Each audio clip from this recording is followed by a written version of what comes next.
As we turn to measures of social distancing in order to reduce the impact of COVID-19, it's quite likely that your next job interview will be conducted online.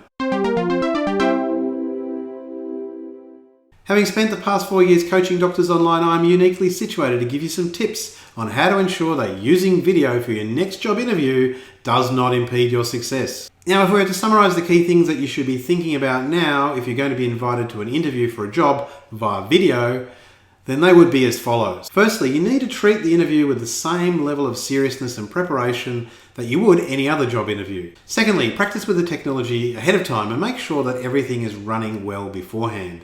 Thirdly, have backup plans in place in case the technology fails or the interview platform falls over. Fourthly, be aware of additional things that you will need to consider, such as your background and your lighting. So I'm going to dive into these tips with you in a bit more detail to make sure that you are correctly set up. But before we do this, let's just talk a little bit about why your success in being able to cope with a video interview might just be the important factor that determines whether you get the position. For most jobs these days, being an adept end user of technology is important. Employers don't want to spend lots of time training you how to use common technology when they can probably find other candidates who can already do so. Medicine, the area that I work in, is no different. So I'm going to go out on a bit of a limb and suggest here that we will see a couple of recruitment trends arising out of the COVID-19 crisis. Firstly, employers will move over to interviewing more candidates on video, and many won't go back, as they will discover the benefits from this approach.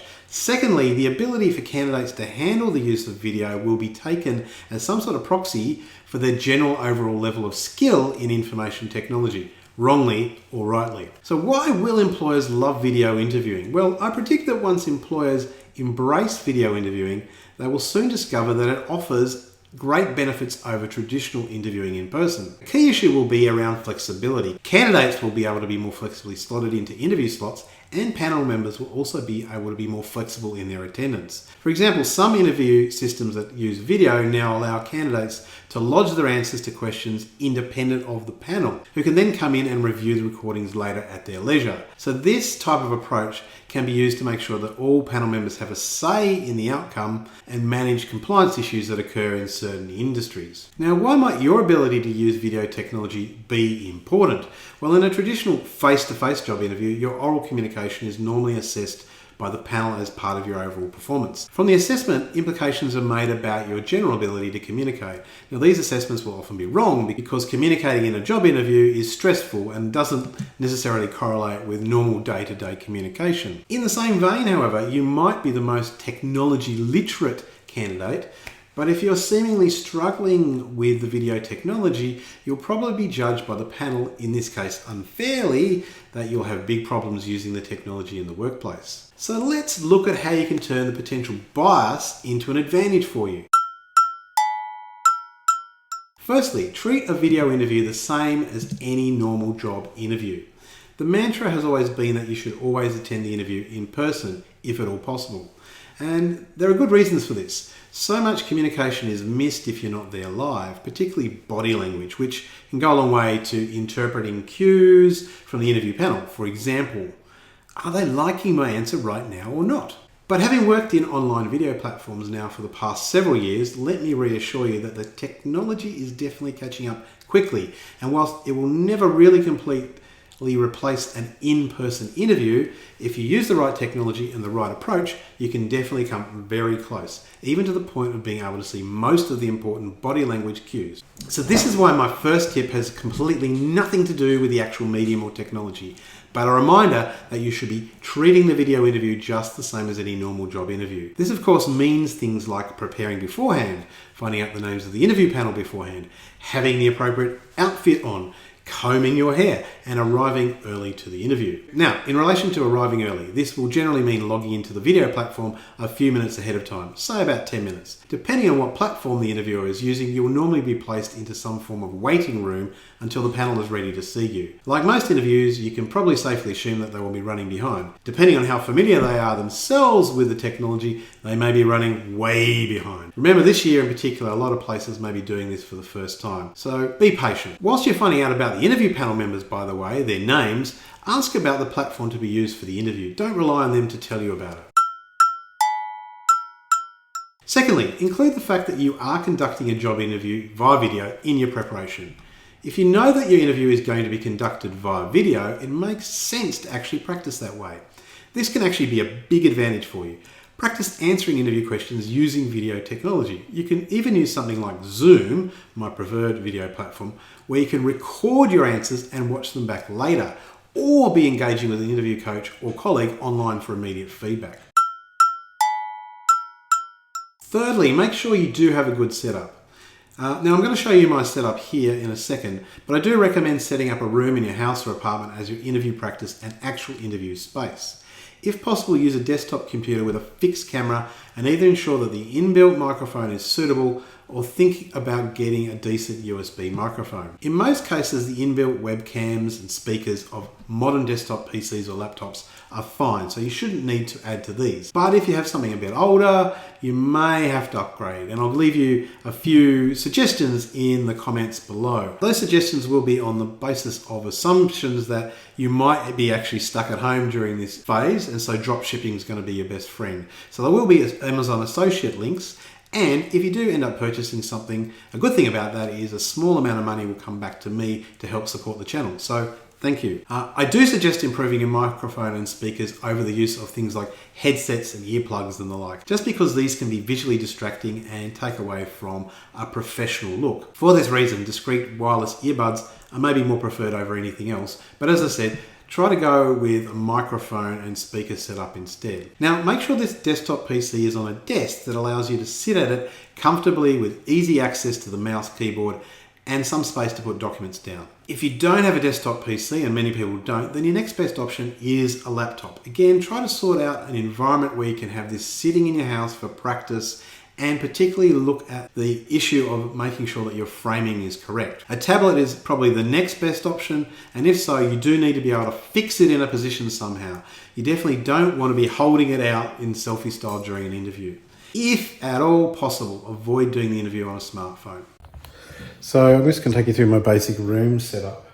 So as you can see, I've got a nice neutral wall with a cabinet here where you can store a lot of stuff. Try and keep cords out of the way. Got a few things around the corner I can poke out of the way. We've got one of the limitations is there are cupboards on either side, so sometimes I have to just take the frame in a little bit. Okay, then focusing in on my setup. Now, not everyone's going to need two screens, and I've got a setup where you've got, I use this for streaming and things, and I'm using a second Mac as my extra screen, which is it's old, so that's why I'm doing it. I haven't sort of lashed out to get another monitor. But you can see I've got a couple of lights there. These are Elgato gaming lights. You don't need to flash out. You can just have one light behind it. You'll notice the effect of having lights coming at your face. It lights up your face and gets rid of a whole lot of shadows. You might want to think about, I can get natural lights from my window as well, which is helpful. Depends on the time of interview, obviously. I've got an overhead light, which actually doesn't do too bad a job. It's not coming directly from behind me, so that's great. On my desktop, I've got the Macs. For an interview, you try and keep it cluttered, give yourself a bit of room. I'm left-handed, so you would probably have your notes and things over there to reflect on. I'm using a Yeti Blue mic, which is really good quality. Doesn't cost too much. You won't need a Stream Deck. But the other thing you'll notice that I'm utilizing here is the Logitech cam. It just gives you a slightly better picture. Actually, the webcam on the iMac is quite good as well, and I might show you kind of the difference between both in the video. But that's my basic setup if you're looking for some tips on your video conference or your video meeting profile. Get your framing right. You should spend some time getting the framing of your video capture correct. Test your eye level and make sure you are positioned correctly in the frame. While it's ideal to have your medical school or college degrees or awards on display, they shouldn't be the prime focus on camera. You should be. You don't want to connect to the conference call only to find out that the other participants can't see you properly or that half your face is cut off on screen. In addition, having your eye level too high or too low can make it a bit difficult for other callers to effectively communicate with you for the duration of the conference. So it's crucial that you double check this before you begin. The best positioning is to have your face firmly in the center of the frame with your torso visible so that your hand gestures can also be observed. As for the angle, the camera should be placed at your eye level or maybe just above for cosmetic reasons. If you're using a laptop, place something beneath it to raise it to the same level as the camera lens. Declutter your background. Make sure your background is uncluttered and professional. Less is more. Get rid of all the family pictures hanging on the wall. The same goes for anything that can make you look unprofessional. Clothes, piles of boxes, food and beverages, cans, that sort of thing. Sit at your desk and take a selfie or a screenshot of what others can see in your background. Or use the inbuilt webcam to guide you. Remove objects also on your desk that might be able to be seen, or things on your wall that might detract. Now, if you have windows behind you instead of a wall, make sure that the lighting is okay. Generally, lighting coming from behind will make your face look dark, which is not ideal. If what's behind you is something else, not a wall, not a window, then think about whether you need to set up a screen. Check your lighting and lights. Lights and angles are as important for video calls as they are for professional photo shoots. As a general rule, avoid fluorescent lights, which can cast slightly unflattering shadows. Avoid overhead lights too, as they can create dark under eye shadows. Place your primary light source behind your camera. This way the light and the camera point in the same direction. You could use also two light sources behind the camera, one on the right and one on the left. Make sure you have good bandwidth. Now is the time to upgrade your bandwidth if it's possible. I recognise for some of you it's not. If that's not possible, consider other options that might be better for you, such as 4G. Now, a good way to test whether your bandwidth is sufficient is to actually try testing the actual platform that you're going to use. Practice with their technology. Now, you may have a preferred video platform, but you'll probably not be allowed to use this, and you'll be asked to use whatever the employer prefers. Now, some employers who are used to this will probably send you some information about how you can test the platform, or even arrange a quick time to test it with you beforehand, but don't rely on that. As mentioned earlier, you should definitely try to find out beforehand what platform the interview will be held on and test your setup and practice with it.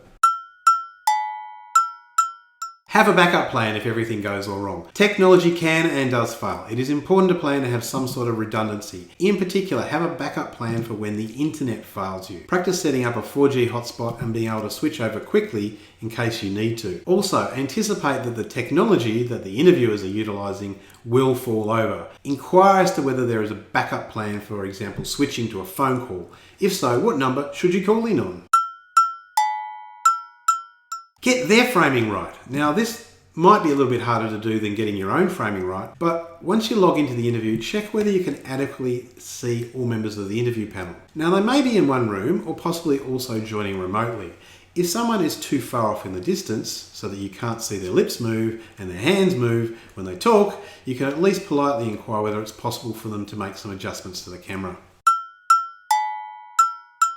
Stare into the camera. A really good tip for making the video interview seem like a real interview is to be aware of where you're looking. Often you're looking at your screen to see who's talking to you, but this may well be then taking your eyes away from the camera. Try to bring the video frame that you're looking into the center of your screen so you can still be looking as directly as possible into the camera. Most webcams have a light to show that they are on. If you stare right at this light, it will ensure that you're making eye contact with the other side. Finally, never blame the technology. A key rule of interviews is to keep things positive and never make excuses or blame anyone or anything else. This rule extends to the technology. If, despite all yours and their best efforts, the technology is just not working right, then it's best to just soldier on in a positive way. So there you go, a number of tips about how to make your next job interview via video a real success. Now, perhaps you have a question or a comment about a video interview process. For many of you, I recognise this might be the first time that you have to do one. So leave one in the description below and I'd be really happy to answer it. During this time of COVID-19, and you may notice my nose is a bit nasally and my voice is a bit nasally, so I'm actually self-isolating myself at home at the moment. I'm pretty sure I don't have the virus, but I have been tested, so I've got to wait for that and do the right thing. So during this time of COVID-19, you might be wanting to watch more videos. I'm really keen for you to subscribe and turn on notifications to my channel to get all my regular content. And I do try to produce a video every week for you. However, I would say that in this uncertain time, I'm not sure whether I'll be able to be doing that or not. I will try and keep you updated with progress on the channel, but it's possible I might be called to do some other things in medicine at this time. So in the meantime, take care of yourself, heed the advice of authority, please stop hoarding toilet paper, and I will see you in the next video. Bye for now.